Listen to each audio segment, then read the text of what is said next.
हर इब्तिदा से पहले, हर इंतहा के बाद, ज़ाते नबी बुलंद है ज़ाते खुदा के बाद।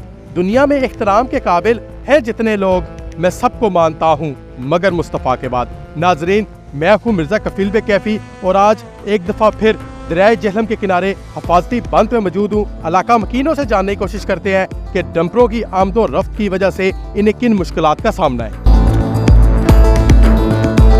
एक तो बांध को भी नुकसान हो रहा है, जगह जगह पे वो दरारें पड़ रही हैं, और उसके अलावा ये है कि ये इसके गुजरने से मट्टी, गर्दो गुबार वगैरह जो है वो भी अहल इलाका को मुतासर कर रहे हैं। यहाँ पे डंपर 24 आवर यहाँ से गुजर रहे हैं और जो मिट्टी है जो ये हमारे घरों में जा रही है, हमारे अंदर जा रही है मिट्टी। अभी भी आपने देखा होगा शायद ये नहीं समझ आ रहा कि इंतज़ामिया इलाकों को किस अज़ियत में देखना चाहती है, वो इसको क्यों मुब्तला करना चाहिए, इस पर पाबंदी क्यों नहीं लगाती है। जबकि ग्रीन बेल्ट जगह जगह से बैठ चुकी है, इसमें शगाफ पड़ चुके हैं और ये तबाही के दाने पर आ चुकी है।